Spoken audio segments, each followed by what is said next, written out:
Saudaraku yang dikasihi oleh Tuhan Yesus, pada hari ini tanggal 15 April 2020 saya akan menyampaikan pesan Tuhan lewat renungan firman Tuhan hari ini. Tapi mari sebelumnya kita akan berdoa, biarlah Tuhan akan menerangi pikiran dan hati kita lewat kebenaran firman Tuhan ini. Mari kita berdoa. Bapa, di dalam nama Yesus, kami percaya firman-Mu adalah kompas kehidupan kami. Waktu kami mendengar firman, kami menerima firman, kami menyimpan di dalam loh hati kami, maka kami percaya kami tidak akan pernah tersesat. Sekalipun dunia banyak menyesatkan, tapi kami tidak akan pernah tersesat, sebab kami punya firman yang menjadi kompas kehidupan kami. Karena itu berbicara kepada kami, karena kami siap dituntun Tuhan lewat firman-Mu. Di dalam nama Yesus.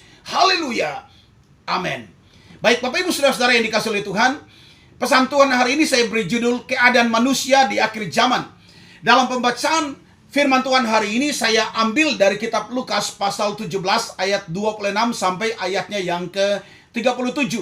Nah, saudara-saudara, kalau saudara membacanya, maka saudara akan menemukan di sana adalah gambaran tentang keadaan manusia di akhir zaman, yang digambarkan bahwa keadaan manusia di akhir zaman itu sama dengan keadaan Nuh, dan kemudian pada ayat yang terakhir itu sama dengan keadaan Lot. Jadi keadaan Nuh dan keadaan Lot di masa mereka itu muncul pada akhir zaman, yaitu makan dan minum, kawin dan mengawinkan.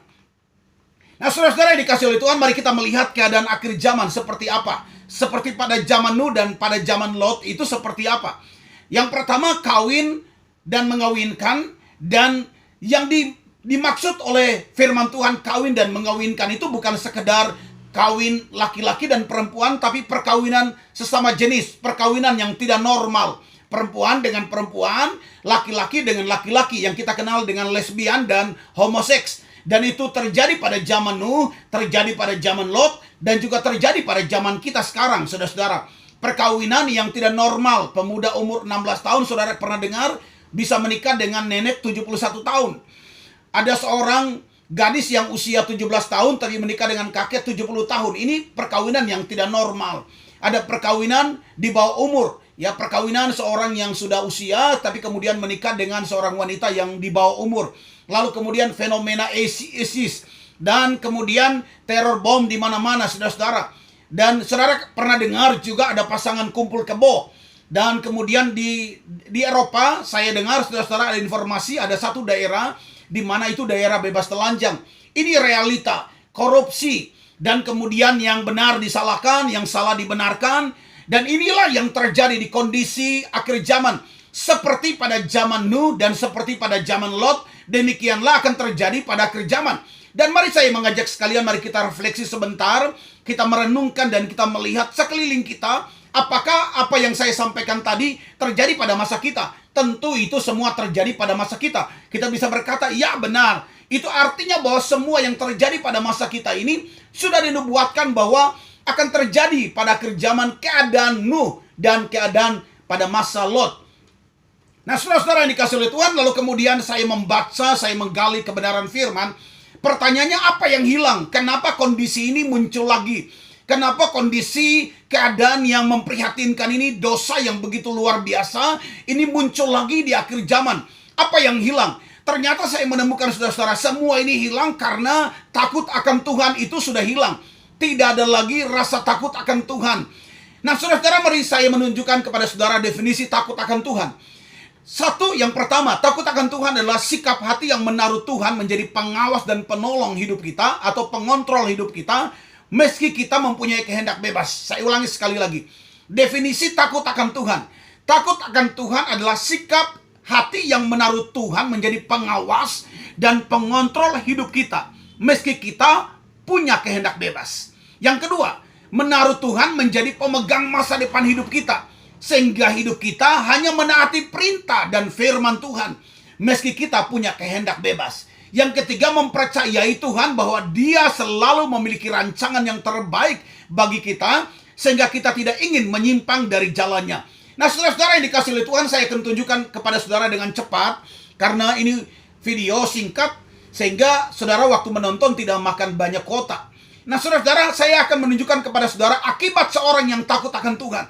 Dan saya berdoa lewat firman ini, semua kita kembali kepada firman, supaya kita menjadi orang-orang, menjadi anak-anak Tuhan di akhir zaman yang takut akan Tuhan.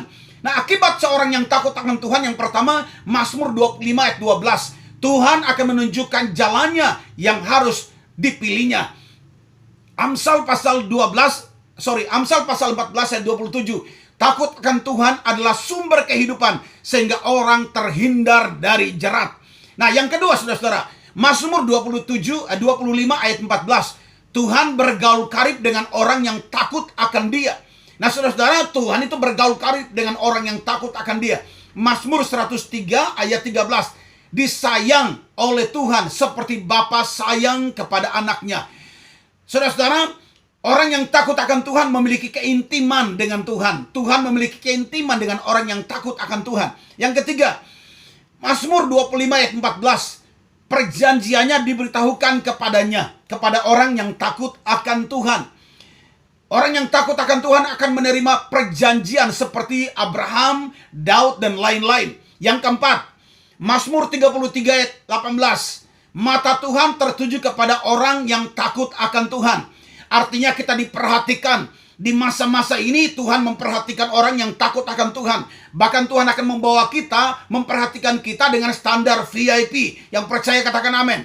Paling cepat kita menerima pertolongan Tuhan, itu adalah bukti perhatian Tuhan dalam kehidupan kita bagi orang yang takut akan Tuhan. Yang kelima, Mazmur 34 ayat 7. Malaikat Tuhan berkemah, perhatikan, di sekeliling orang yang takut akan Tuhan dan meluputkannya.